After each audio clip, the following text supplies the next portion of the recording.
तसे मी अनेक कामं केले, पण कसं आहे, माझे वडील म्हणाले की बाबा रे शिक्षक हो, म्हणून मी एक शिक्षक झालो. पण मला याचा अभिमान आहे, कारण खरंच आज हा शिक्षक पेशा म्हणजे शिक्षण हे खूप महत्वाचं आहे. आज बघा ना, आपल्या भारत देशातील जे 3 आधारस्तंभ आहेत, त्या 3 आधारस्तंभांपैकी एक म्हणजे शिक्षण क्षेत्र. आणि मला अभिमान आहे की मी या शिक्षण क्षेत्राचा एक भाग आहे. पण आजची ही परिस्थिती पाहता, महामारीचा काळ आहे, कोरोना आलेला आहे, आणि त्यामुळे हे सगळं जे शिक्षण आहे ते आभासी पद्धतीने होत आहे. आणि या पद्धतीच्या शिक्षणामुळे विद्यार्थी आपली शिस्त, वेळेचं भान हे सर्व विसरून बसलेले आहे. म्हणून बघा ना, आता इतका वेळ झालाय पण अजून विद्यार्थी काही शाळेत आले नाही. कुठे आहे पोरांनो, या बरं लवकर. छडी लागे छम छम, गाई झम झम, छम छम छम, छम छम छम, छम छम लग्न काही कोणाचं तर बघा, माझी इज्जत कोणी काढू नका. नाही सर. तर आज आपल्या शाळेमध्ये शाळा तपासायला येणार आहे. शाळा तपासायला म्हणजे आपली शाळा आजारी आहे? तसं नाही रे बा, आजारी वगैरे नाही. शाळा तपासायला म्हणजे बाहेरून एक शिक्षिका येणार आहे, ते आपलं शाळा तपासतील. तुम्ही नीट वागा नाही. ठीक आहे सर. तर तुम्ही तुमची तयारी मी करून घेतो. हा. तू ये रे इकडे. हा सर. तर बघ, मला सांग. बोला.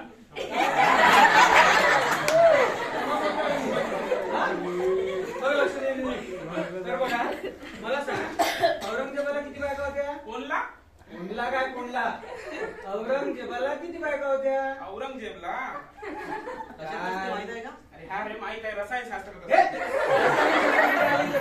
मग इतिहास, इतिहासाचा आहे ते इतिहास. मस्त म्हणत आहे इतिहास. इतिहास म्हणजे इथे येऊन हास नाही, इतिहास विषय आहे तो. सांग मग पटकन, किती बायका होत्या? अहो, थांबा ना सर, तो का माझ्या शेजारी राहतो? किती बायका आहेत तुला? आणि तसं पण सर, मी कोणाच्या लाईफ मध्ये इंटरफेअर जाऊ द्या.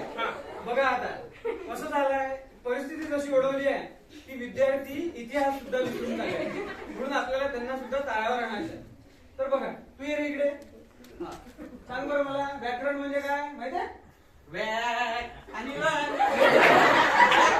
हे कसं व्याकरण आलं? मराठीतलं व्याकरण, ज्याच्यामध्ये कर्ता, कर्म, क्रियापद असं असतं, हे व्याकरण माहिती आहे ते? हो ना, माहित आहे सर. तर मग मी एक वाक्य सांगतो, ते वाक्य त्याच्यात व्याकरण काय ते सांगायचं. ठीक आहे? तर बघा, संगीता. संगीता? मला सांगली नाही ती. संगीता नाही, वाक्य सांगतोय मी.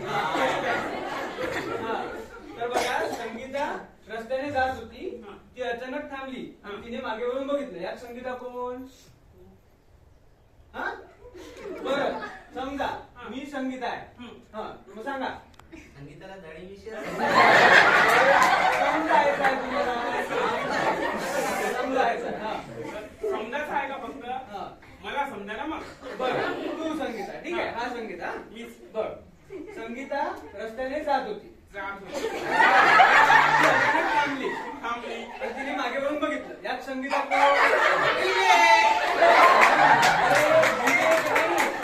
यात संगीता करता आहे, करता. तुला धरता आहे.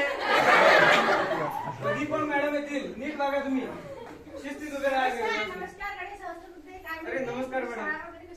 माझी शाळा वगैरे व्यवस्थित, बरोबर वगैरे छान. हो आले ना. म्हणजे काय सगळं विचारा विचारा. आज म्हणजे नोकरी गेली समजा. काही नाही, तुम्ही विचारा. नमस्कार बाई. आता आपण बाईचं स्वागत करायचं. 1 2 3 4. ओ या. हो या, असं म्हणायचं. ते थोडेसे अल्लड आहे पण हुशार. विचारा. हंसराज.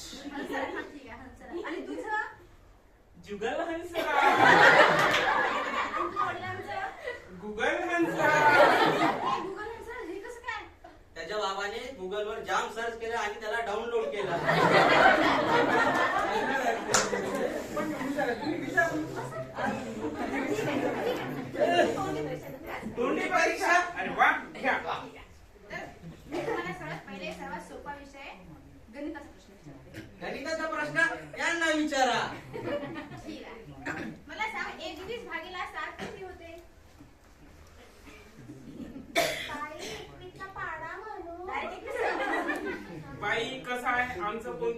मोठंच राहते आम्ही डायरेक्ट फाडाच पाठ करून टाकतो.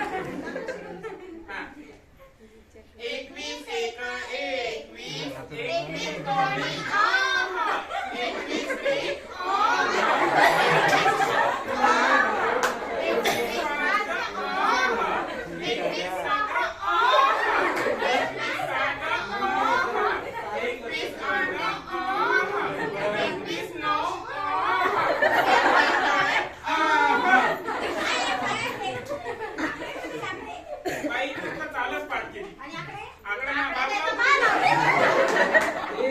तसं नाही रे. मला सांगा तुम्ही 21 भागिले 7 किती होते? बाई मोर मोर बाई, तीन. काय मॅम विचारा तुम्ही विचारा ना. हवाच आहे. ठीक आहे. आता मला मी तुम्हाला सगळ्यात सोपा विषय संस्कृतचा प्रश्न विचारते. संस्कृतचा ना आमचा काही संबंध नाही.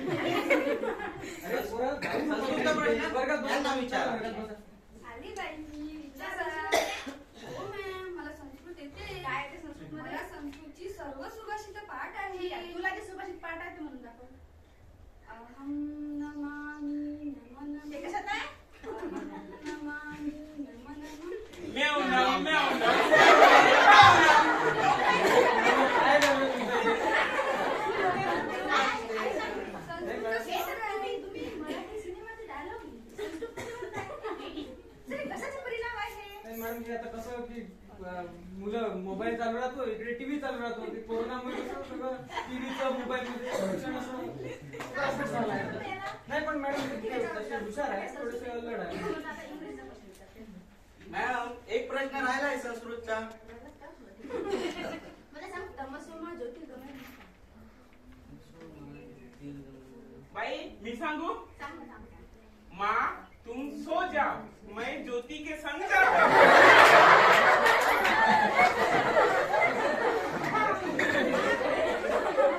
मग काय अर्थ आहे बाई सांगू? सांगा बरं. अरे, तम म्हणजे अंधार. हा. आणि ज्योती म्हणजे प्रकाश. हा. म्हणजे अंधाराकडून प्रकाशाकडे. आता ऐकलं तिमिरा तुम्ही तेजाकडे. हा. म्हणजे अज्ञानरूपी अंधकाराकडून ज्ञानरूपी प्रकाशाकडे नेण्याचं कार्य शिक्षण करते. म्हणून तमसोमा ज्योतिर्गमय. आणि तुम्ही काय ज्योती कुठून आले हे? असं मॅडम. असं कसं आहे, सगळ्यांना सांगावं लागते. हो त्याला मॅडम. कळते. नाही कळतं त्यांना पण हे सध्या हा, ते परिस्थिती शिक्षण. ठीक आहे. आता मी तुम्हाला विचारते इंग्रजी येते ना इंग्रजी मी सांगतो बाई. आवडते तुम्हाला? एकदम. मी एक मराठी वाक्य सांगते ते तुम्ही इंग्लिशमध्ये पण सांगा. सांगा. आले पाहिजे. हा. बघा, त्याने त्याचे काम केले. याला इंग्लिश मध्ये काय म्हणते? बाई काम झालं ना विचारा ना या. हा.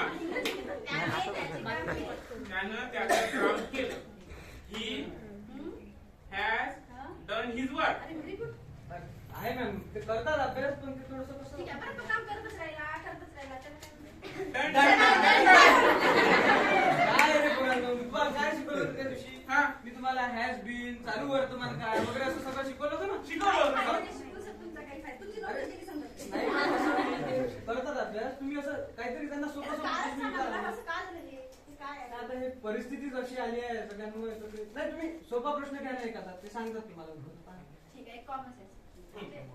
बघा, टरबूजच्या झाडावरून 5 टरबूज खाली पडले. हा. त्यातले 2 फुटले. किती राहील? अरे हसायचं काय म्हणजे? बाई, टरबूजाचं झाडच नसतं. तेच त्यांना ना. फक्त प्रॉपर गायडन्स गरज आहे. त्यासाठी तुम्हाला शिक्षकांना थोडी मेहनत घ्यावी लागेल. आता नाही. कसं कोरोना आला ना, त्यामुळे अशी पोकळ निर्माण झाली. त्यामुळे तुम्ही त्या एक वेगवेगळ्या शैक्षणिक साहित्याचा वापर करा. तुमच्या शाळेमध्ये खूप सुविधा करा आणि विद्यार्थ्यांना शिकवा. शिक्षकांची महत्त्वपूर्ण भूमिका आहे. तुम्ही जर त्यांना शिकवसाल तर त्यांनी समोरच्या पिढी आता सुधारेल. बरोबर आहे मॅडम तुमचं पण कसं आहे आमची ही खेड्यातली शाळा आणि या शाळेमध्ये कशी आम्हाला सुविधा नाही काही नाही आणि मी एक साधा शिक्षक या शाळेतला. आता आमचं जे काय आहे ते सर्वस्व सगळे आमचे संचालक सर. कोण आहे त्यांनी तुमचे जर संचालक? मनावर घेतलं तर काहीतरी होऊ बोला शकतं. त्यांना तुमच्या संचालक. ते मान्य बुच्चे सर आहेत आमचे.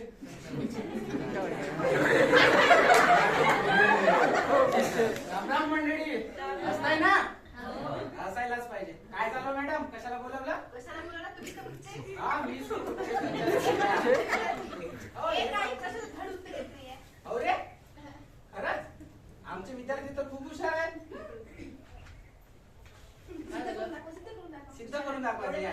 यांना मी काही प्रश्न विचारतो कसे पटपट उत्तर देतात बघा.